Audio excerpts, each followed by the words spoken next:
So my talk today will give a brief overview of the history of war memorials from antiquity to modern times. And before talking briefly about Hitchin War Memorial Committee's work to bring a war memorial to fruition, and then I'll have a look around local memorials just to draw some comparisons from themes that I've been talking about. So ever since wars began, the victorious dead have been buried with pomp and ceremony. A characteristic of ancient war memorials is the celebration of war itself and specific victory, rather than recording the loss of individuals. Modern war memorials are far more concerned with the sacrifices of war, with the loss of young life in the defense of freedom, as reflected in the Kohima epitaph of 1944. But that was inspired by a Greek epitaph from 490 BC, "Your tomorrow we gave our today." A rare memorial from ancient times recording names of the dead is the Great Mound of Marathon from 490 BC, and the associated column that contains the names of the 192 Athenian soldiers who died repulsing the Persian army, which lost 6,400 men. And you can compare that with one from the First World War, the Menin Gate, dedicated in 1927. It contains the names of 54,896 men who died with no known grave, and it requires another 15,000 names at Pine Cot Cemetery to complete the list of that battlefield area. And that shows the Menin Gate as part of the old fortifications, and on the right-hand side, the buglers from the local fire brigade who sound the last post every night. When I went there on a coach trip once, it was just a single bugler. Depending on the crowds and the occasion, then they can draft up to 5 buglers, I think, that come and perform. So going back to symbolic memorials of victory, they developed in Egypt from a single block of stone, and that went on to be developed into the obelisk from about 1479 BC. Romans, on conquering Egypt, started taking examples back to Rome from Augustus in 10 BC and on until about 380. This one shows the Flaminian obelisk in Rome, which was the first one that Augustus brought back. And the Romans also used the Victory Arch on the main roads. They also developed the commemorative narrative memorial in the Near East at a similar time, typically on flat surface stones. But perhaps the best known is Trajan's column, created in 1113 AD in Rome, for Trajan's occupation of the lands to the east of the Danube. You don't have to visit Rome to inspect the story, as there is a plaster cast in the Victoria and Albert Museum in London.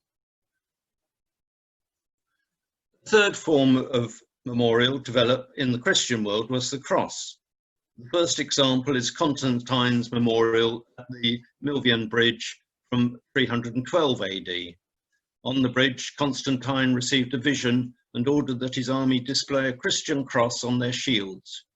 They were successful in their battle, and he went on to make Christianity mainstream in the Roman Empire, and the bridge became a shrine to his memory. These ancient memorials were all created by the victorious state to record the battles won, and they had the money to pay for the work. This is true for the next 500 years or so, with examples being the wonderful narrative of the Bayeux Tapestry from 1070, recording William's invasion of England. Spain has the Escorial Palace Hall battles, and that records the Battle of Aigurelia in 1431. And on the right there is Blenheim Palace, recording Marlborough's victory at Blenheim in 1704, with its East Gate Victory Arch and a victory column.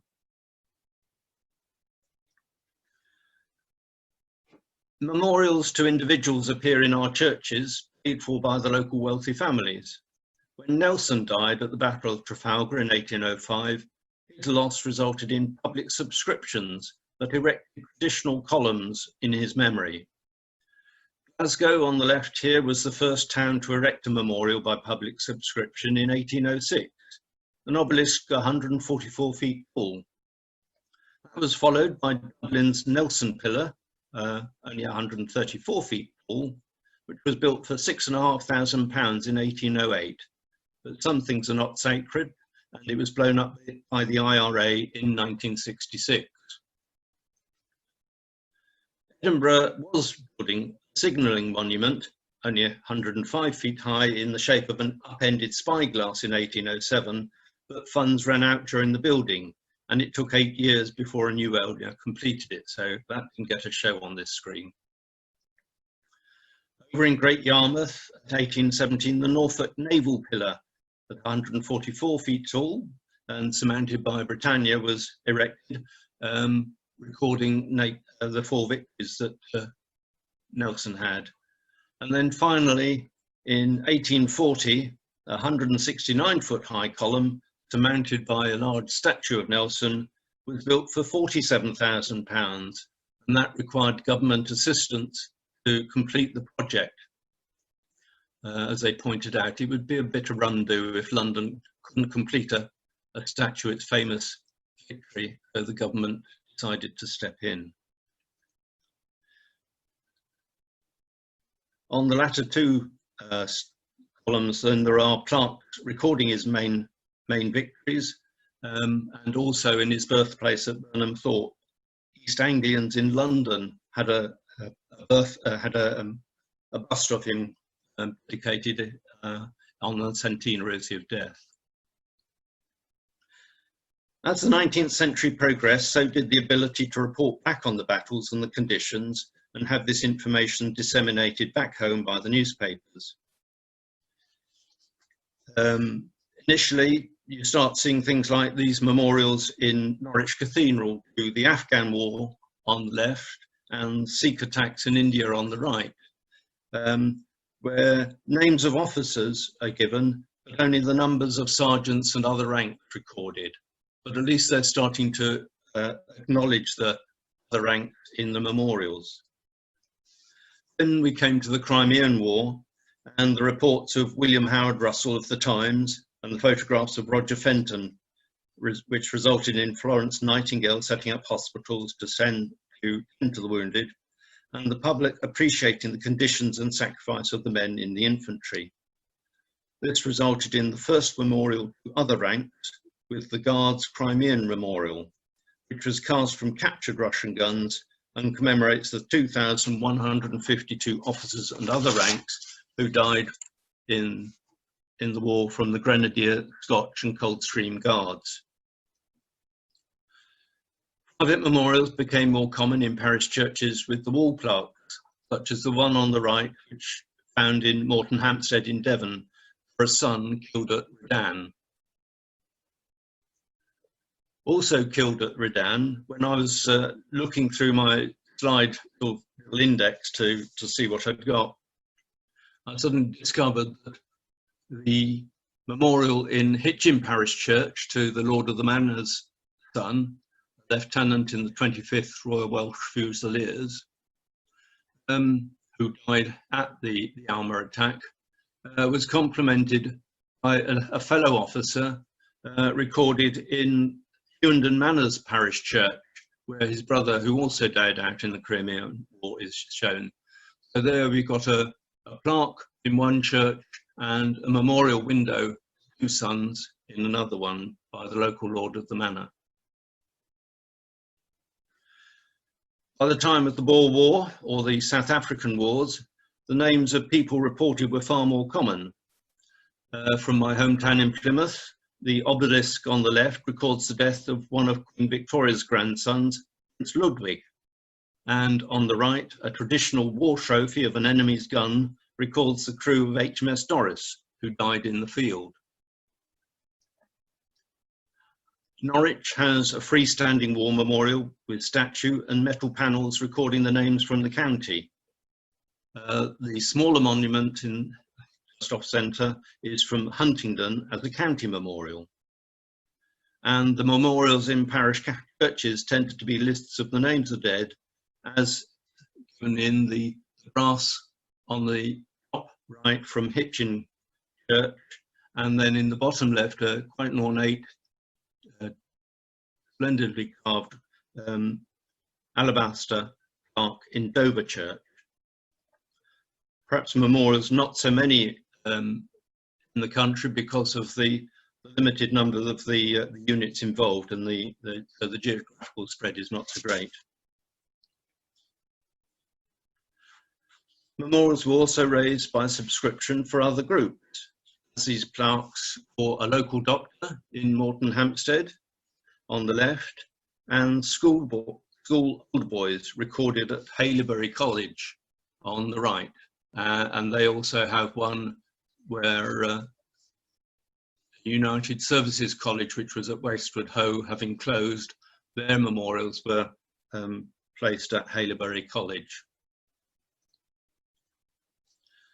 With the wholesale loss of life of the Great War, there was a massive demand for memorials, this time from all walks of life, be it schools, commerce or military, as well as the communities. There was no central government involvement in choosing what was required. It was down to local committees to decide. In the main, they chose conservative classical designs to record lost youth, rather than using transient fashionable forms such as the 1920s abstract or constructivist ideas. One area where the government did fund memorials was in the work of the War Graves Commission, headed by Fabian Ware. This work grew out of his Graves Registration Committee, and they were concerned with the construction and maintenance of cemeteries on the battlefields. To provide suitable memorials to the main battles of the war at these cemeteries, 3 principal architects were appointed in March 1918, Edwin Lutyens, Herbert Baker and Reginald Blomfield. A 4th member was appointed in 1920, Charles Holden. Whilst longer term in instituting, several aspects from these large work were taken up for home memorials.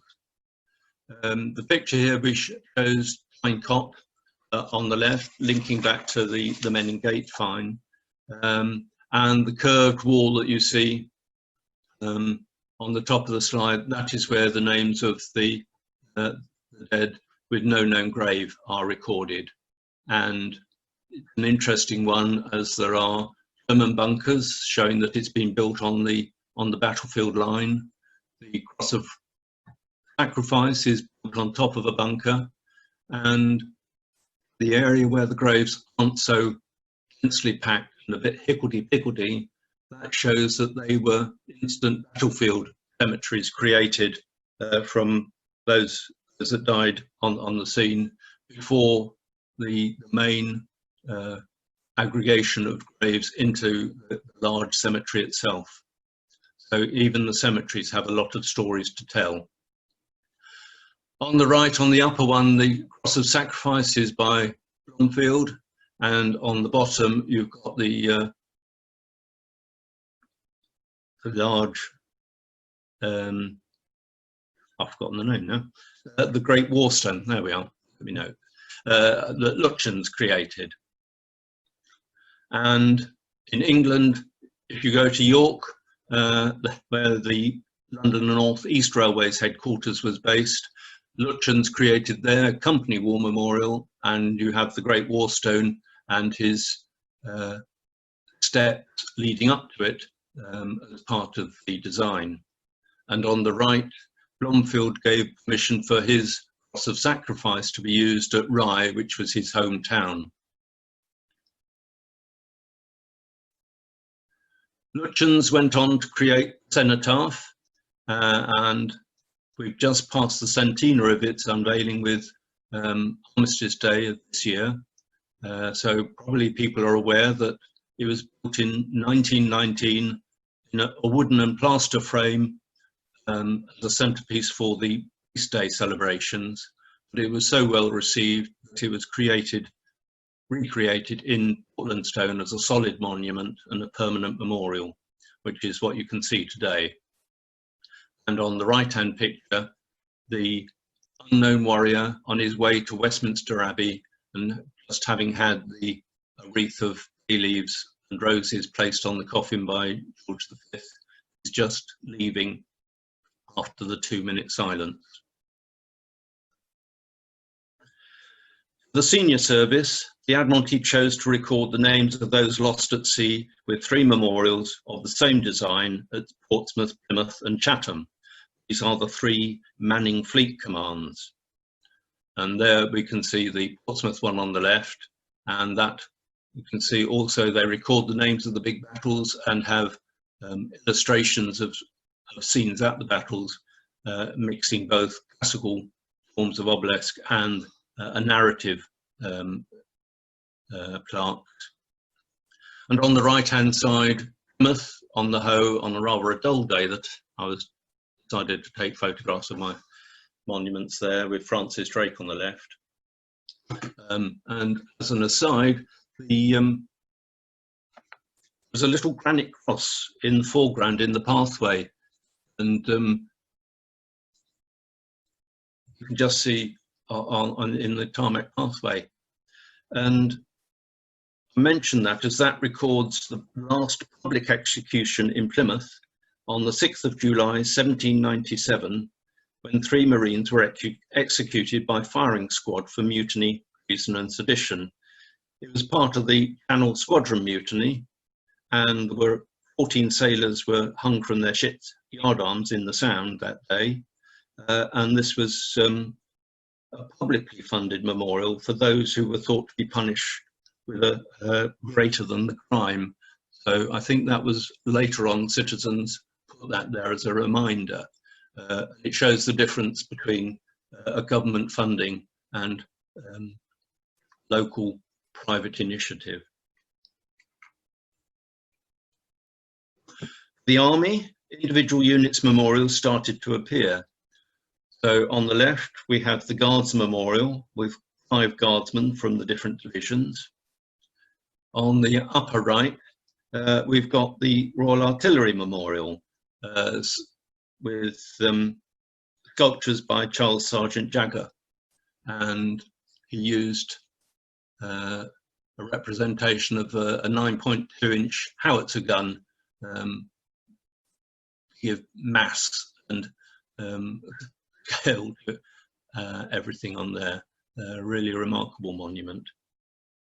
And then on the bottom centre, we've got the Machine Gun Corps sculpture, which is nothing like the other 2. This is a sculpture by Derwent Wood of David, and he came up with a brutally frank Bible quotation of Saul has slain his thousands, David his tens of thousands. And that seems an appropriate text for the Machine Gun Corps and the havoc that caused in the Great War. Vulcan memorials were not designed by well-known people, so local architects, sculptors, historians all contributed. This results in what is considered the greatest popular arts commission in the UK. So here, picking up the theme of obelisks, we've got ones at Euston Station, Stevenage and Shefford. So the Euston one is for the railway staff, and the Stevenage and Shefford are sort of small town and large village ones. Again, as an aside, looking at the Stevenage one, at the dedication in 1921 by the Lord Lieutenant, the local paper had a photo of local resident Rear Admiral Sir Thomas Fellows, aged 94, in full dress uniform with bicorn hat. Now, he joined the Navy in 1845, so joined just before the Crimean War, and retired in 1873 to Stevenage. Following his first wife's death, he later married the rector's daughter, who was 42 years his junior, but she managed to bear him 4 sons. At the unveiling, he had the names of 2 sons on the memorial who had died aged 26 and 17. So in his lifetime, he witnessed the complete change about in the use of war memorials. Looking at columns, here's we got ones which are manageable size, a nice small one at Henlow, and then a larger one with some sculptures at Alnwick. The cross is probably the most prolific style, and shown here we've got the village of Walken and Cookham, which is quite a massive chunky one, and then over at Cirencester, where the cross is outside the church, but the wall of the south porch has the list of the dead inscribed on it. Alternatives are windows in parish churches. On the left we have Boxwell, where it's for an individual. On the middle it's Shalfleet in the Isle of Wight, with named villagers as part of the war memorial. And then Stotfold has one, which is a general memorial to those who lost their lives in the Great War. So 3 different ways of using a window to give a memorial. Wood is a versatile material and probably cheaper, and far more people locally that can help create a memorial if that's the requirement. And so this one shows large panels up at Whitby in the top left, looking against the light. You want to get a photo, it's a bit of a job, but it's a rather nice, quite a large panel, as you can see from the people in front of it, with box views blocking the view. Down in the centre is the panel from High Wyke, and then on the right hand side it's Buckhurst Hills Memorial, which is names are carved on the lich gate, and that's why we've got a wreath hanging on the lich gate as well. Sometimes the funds may not be available to go to such large ones, and you get rolls of honour. They may be semi-printed and then filled in, or onto calligraphic suppliers to get beautifully inscribed ones with the names. And so this one shows one at Quentin, Cockley Clay, and then Denyatt. Denyatt shows a printed one that you could obtain from church reading newspaper, and vicar or clerk filled in the names and put a little cross for those that did, of the roll of honour of those who joined up, and put a cross against names of those who didn't return. They also get printed rolls of honour published as books. Here's a little selection showing that Craven, so you get a town one, University of Cambridge, the Templars Union from Temple Church in London, London Rifle Brigade record, and Union Castle in the war. So that has a list of the ships and those who died in it. So you've got commercial and other town groups. The book on the top right in that slide is the Royal Artillery, a hefty tome, rivals any church lectern Bible. And that one was obviously purchased by the mother of a lad who died, an officer, and at the back she's got her own little shrine in the book recording his grave as the a wooden cross initially, and then with the War Graves Commission headstone in place in the graveyard, and then pictures of him growing up as well. And so you're never too sure what you find in some of these books that will make you think, oh, I'm glad I purchased that. Statues are not limited to big towns. On the left, you've got the soldier in Olsey. Bushy has Weeping Victory, and Tweedmouth has, again, I think it was Victory there, reflecting, and different stone and approaches used.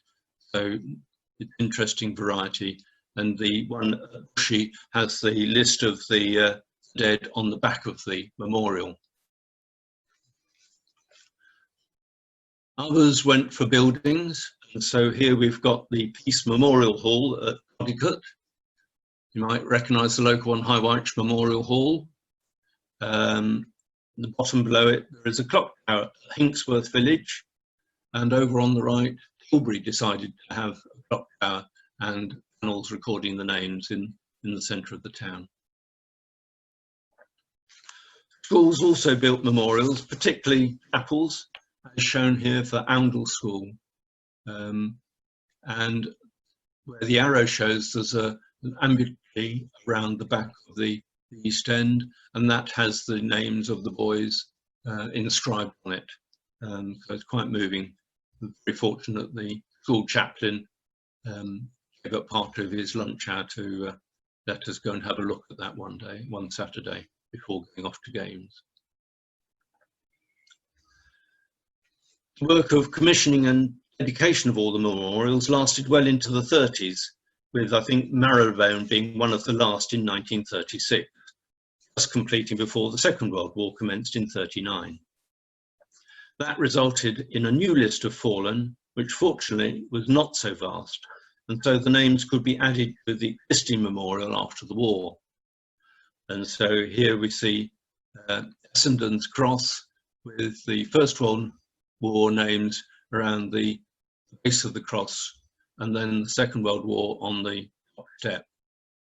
At Yarmouth on the Isle of Wight, they managed to take off the bottom stone from the memorial, plug in a new one, and then pop the bottom stone back in and fit in quite nicely. And Willingdale Doe, they managed to fit the names in on the back of the existing memorial. Since then, other memorials have continued to update with other battles. And so on the left-hand side, this is Lidford in Devon. And you've got one death from the Falklands in 1982 and one from Iraq in 2003.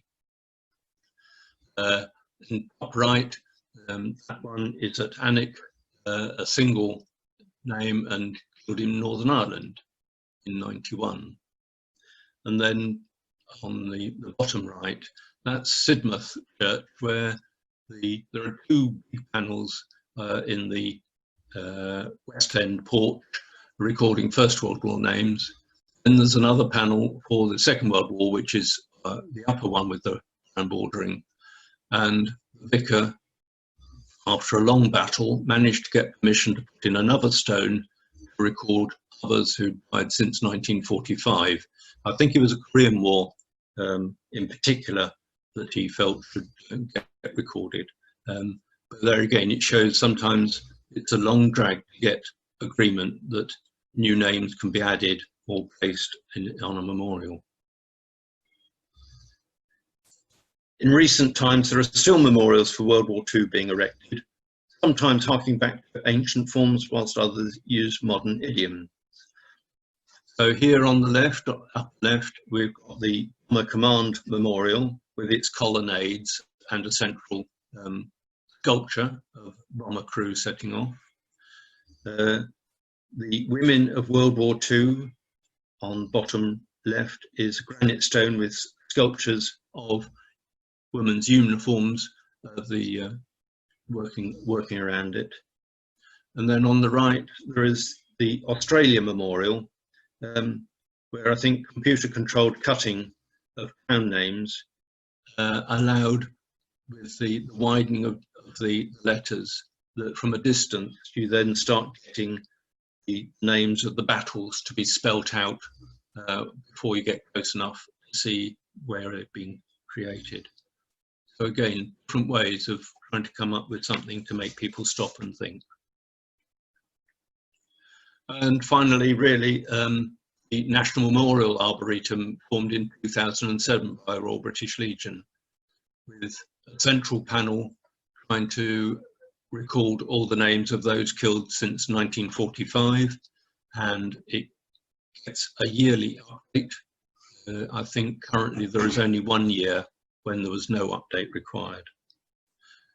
Also there, on the bottom right, they've got a little corner of redundant war memorials.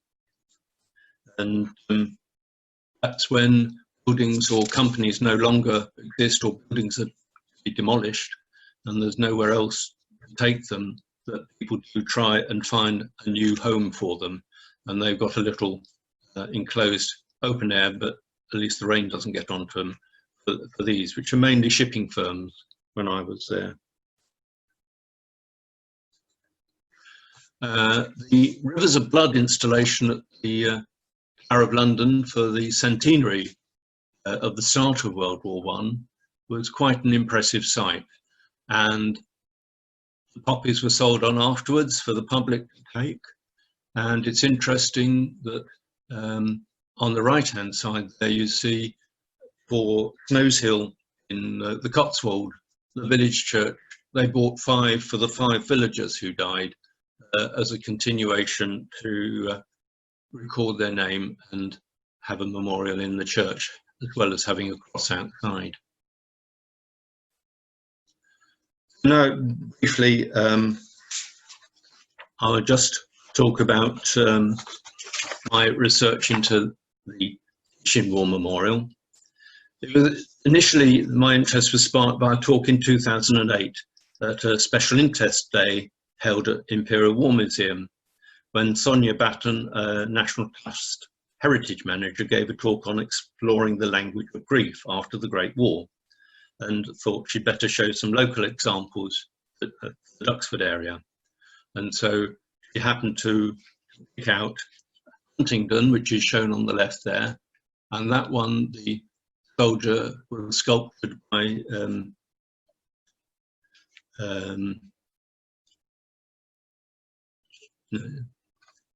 Scott of the Antarctic's wife, whose forename I've now forgotten. So a famous sculptor.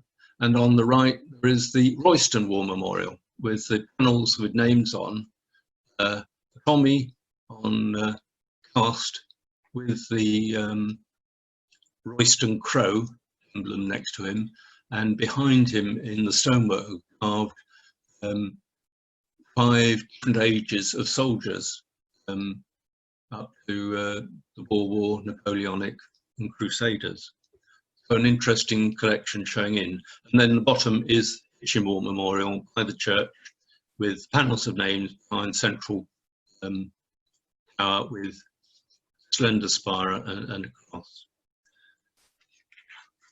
So, and it's interesting looking at them that you think, who made the decisions as to how to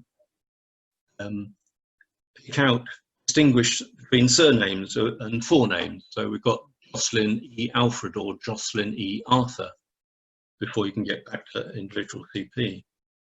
And the one on the bottom left, that's Carnarvon Memorial, where number of Joneses means that they have to, you've got John Jones of Spring Place or John Jones of 42 Henwalia Lane, and others when they say William Rees Nanny is father and John N. Nanny son, to try and make sure that people can discern which individual they are recording.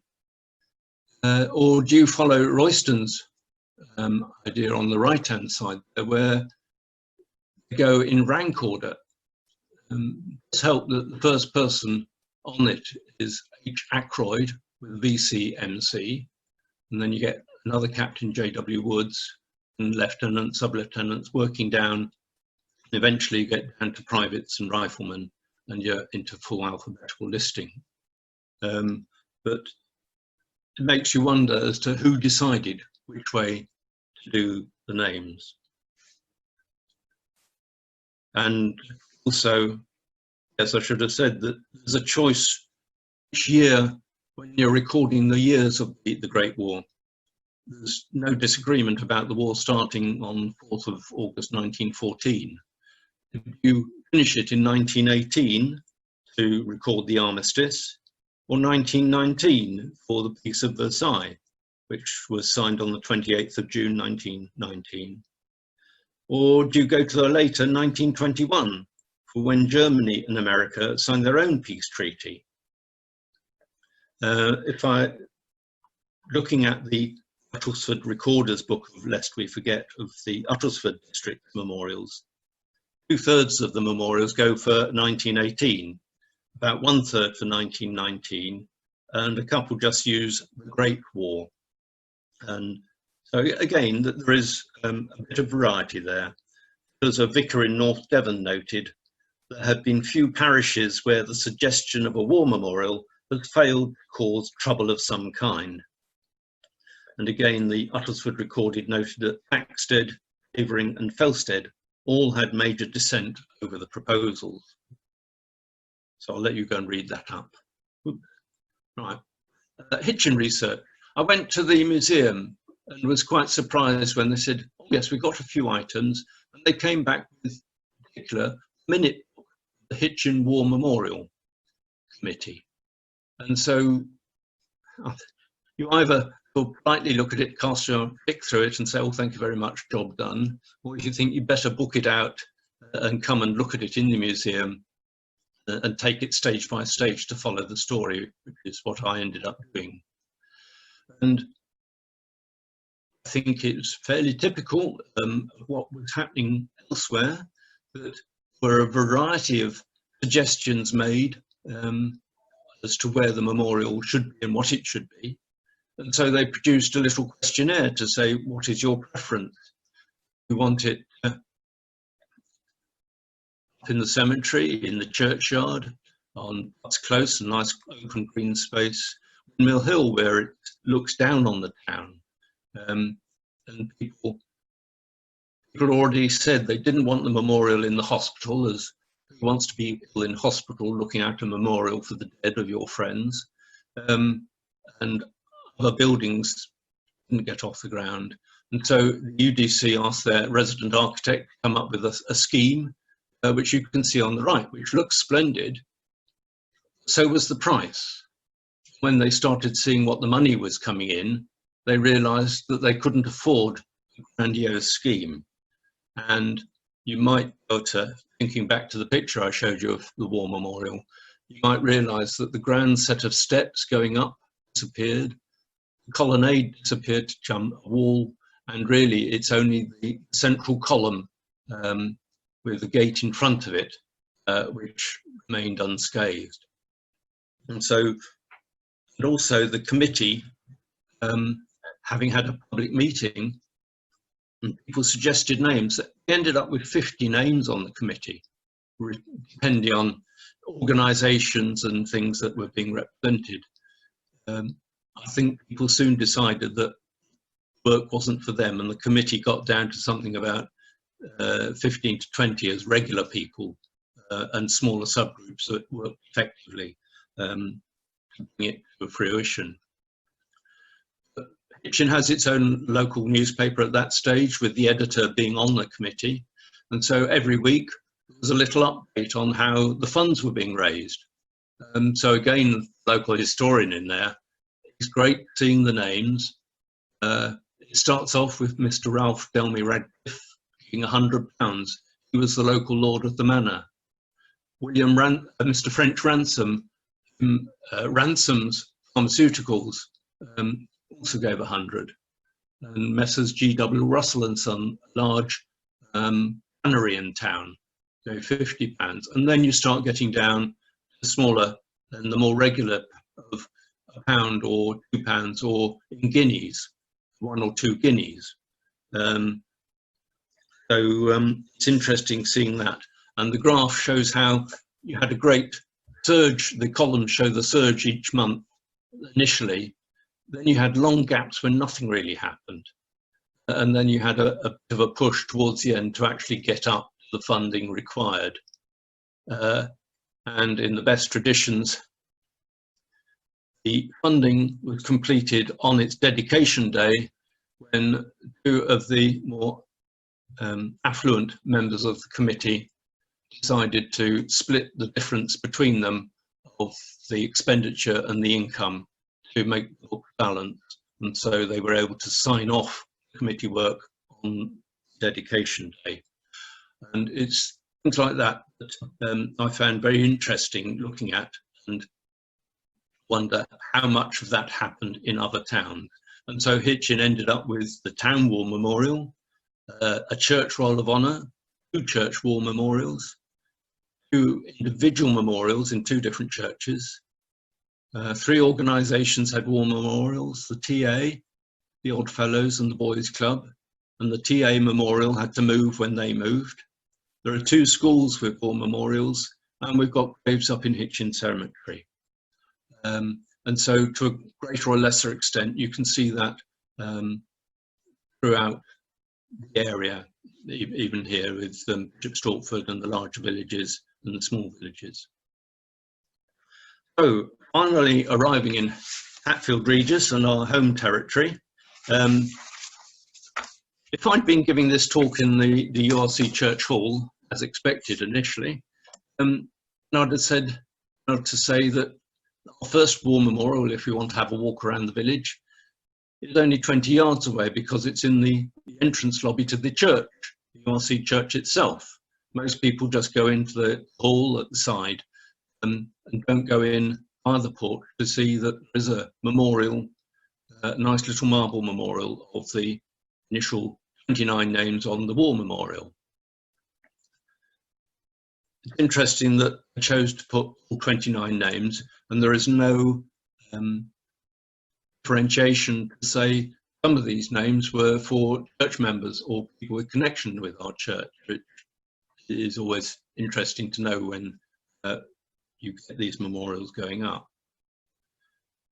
If we move along the heath, and we come to the Village War Memorial. It was unveiled on the 14th of March 1920. So like the cenotaph, it's 100 years old this year, but slightly older than the cenotaph. And Lieutenant Colonel Broke from Hadwin's unveiled it. And at that stage, it contains 29 names. At some stage, a single name was added in about 1926, and later on the World War II names were added on the west face lower blockwork. And so on the right-hand picture, you can see the alphabetical list of First World War names coming down: Stuart, Crop, Wybrew, and then Horace George Cooper was added later on. And some of the brickwork shows bomb damage from 1944, German bomb on the cricket pitch. And looking at the Uttlesford Recorder's book indicates this is one of at least 19 memorials that were dedicated in 1920. There were quite a few in 1919 and some stretched out to 1925. That's a picture from Jim Wybrow's postcard collection showing the memorial fairly soon after dedication. It finishes with Alpha Wybrew as the names, and you can see that it had been in effect whitewashed and then the names picked out in black. And it's interesting that we were able to use this postcard view to take to the parish council with a view that the memorial, that the lettering is getting a bit more indistinct, and we get it painted back in. It has been in that stage before, it's not something new, and hopefully that will be happening relatively soon. You just keep up to date with the parish council minutes to see what's happening there. Inside Holy Trinity Church, they have got memorials to both the First World War and the Second World War. And obviously, I think the Holy Trinity memorial was, I think, unveiled in about 1921. You can see that at some stage, originally this had, because of 29 names, A. Wybrow was placed centrally at the bottom on its own. When the new name was added, they had to gouge out that name, put in Cooper HG on the left, and Wybrow was reinstated on the right, unlike the URC church, which didn't update the listing. Also, there is the single memorial to the son of Colonel Broke at the back of the church, and relatively recently, at about the turn of the millennium, there was a Roll of Honour created of those died as a little booklet that you can flick through. That's also in there, and also at the URC. Next door at the Institute, there is the wooden panel with those who joined up, and in red in the centre of those who did not return. And there are 3 Commonwealth War Graves Commission headstones. R.J. Gunn on the left is in the URC churchyard, and the other 2 are in Holy Trinity. And if you search around, you'll also find that, in fact, there are 2 private war memorial gravestones from the Second World War. They chose to do their own thing. Up to Hatfield Broadoak, their memorials are 2 alabaster plaques on either side of the south porch door entrance, and also they have a single brass plaque for an individual. And outside in the churchyard, there are 4 graves, 2 from the First World War, 1 from the Second, and then a private grave from the Second. Rather sadly, that was for Second World War, a trainee just joined up in 1945 and was killed during training, and so he's got a family grave. At Bush End, there's a small brass plaque in the church, and I believe the organ was restored as part of the memorial. Going on to Little Hallingbury, we've got a granite cross, war memorial cross on the main road, crossroads, as well as a wooden shrine in the parish church. The war memorial was dedicated in February 1920 and unveiled by Mrs. Patton, mother of the village VC. And it was made from Cornish granite by S. Day and Son of Bishop Stortford, who are still working, but unfortunately don't seem to have much in the way of archive records. They also did the Hatfield Heath Memorial. Shearing's War Memorial Cross has an interesting sequence of inscriptions on its base, noting 120 men left and 20 did not return, as well as thanking nurses who looked after the wounded. Whereas down at St Mary's Church, there is 2 individual plaques for the First World War and the Second World War, and the church clock mechanism was also restored as a memorial, Second World War memorial in 1949. Bishop Stortford, being the large market town, created a large obelisk memorial with sculptured images on the surfaces and a list of names on the pedestals. Going out to some of the villages, at Willingale there is a stained glass window for the loss of the vicar's son in 1917, showing him injured in his service uniform. And you might think back to the 3 stained glass windows I showed earlier on in the general run through, where they were shown as knights in shining armour. Here they're definitely saying it's the First World War with his uniform. On the smaller village chapels, they have their rolls of honour, which may be their only war memorial in the churchyard in the village. One on the left is Willingale, Spain, and that was handwritten on a printed form by the vicar, and he had to write his own son's name in on the list. A slightly different accent is the one on the right hand side, which is the roll of honour for Stansted Mount Fitchett, and that was obviously treasured for a time, Then at some stage it was decided it was no longer required, possibly when the War Memorial was created outside. And it was torn in two, and then somebody decided perhaps they'd better pop it in a desk just in case. And it was discovered, I believe, only in the last 5 years or so. It has been restored, and you might be able to just make out on the right, on the picture on the right-hand side, the tear mark going between Percy Cotty and up to Charles Bradford and across and underneath Alfred Grover. Shows where they've had to repair it. It's nice to see a list of all the names handwritten with the additions of red crosses for those that died and those that were injured. Bridgeworth, their memorial is in wood behind the altar, and that was created by the local firm Lawrence Furniture and their factory craftsmen, no longer operating there, but again, local people making a memorial for local people. Bridgeworth also has a memorial hall. This one was built in 1946, but they do have memorial plaques inside for both world wars, in fact. Going a bit further afield, you can see some sculptures and statues up at Cambridge.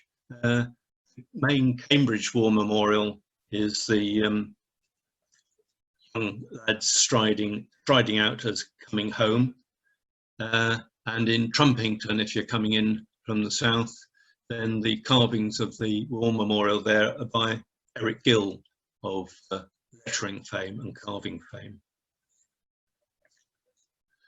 There are other stories, Takeley, and this picks up on when we had the lady talking about the railway running up to Dunmow. The German bombers offloaded their bombs against the railway line, and there were parishioners of the town, of the village, killed under that cause. And then on the right-hand side, there's the matching little war memorial out in the graveyard, where the men's names are there, and then added in Nurse Dorothy Howard, and she was killed by a V1 bomb in London. And then the last one, it's interesting that Matching Chapel, its memorial plaque has been transferred to the parish church, keep it in a church. When they were writing it, they chose to put names of two of their church members first, and then record the rest of the villagers who were lost below. And that's, again, it's an interesting local touch there. And coming up finally at Elsenham, church is outside the village. So as you approach it, Little Lane, there's a wayside shrine, which is wooden and getting a little bit dilapidated. And then inside, you've got two rolls of honour, one for the First World War, one for the Second. And you've got a plaque for the First World War dead, given in order of death order, and then one individual member recorded who was killed trying to carry his wounded officer back to his line. And in the village itself, the memorial cross is at the crossroads. Originally dedicated in 1920, it was rebuilt in 1970 using the existing base, but a much shorter stemmed cross. And more recently, engraved granite slipped plaques have been fixed over the badly weathered original inscriptions. You can just see where the little arrow, you can just see there's a curve of one of the S's, I think, was of the names behind it. So that shows that it's another memorial that the current villagers are looking after and keeping the names of those who died alive. So thank you for your attention. Hope you found it of interest. I hope it's shown that in this area there's a wide variety of memorials in the area, and generally reflecting the forms of design I started out with. And even though Uttlesford district is a mainly rural area with just plaques in the parish churches, it still has a large number of freestanding cross memorials and an interesting mix of other types. And a final slight diversion is that there is one place you will not find a war memorial in Uttlesford district, and that is the small village of Strethall, which is the only Essex thankful village with no losses in World War I.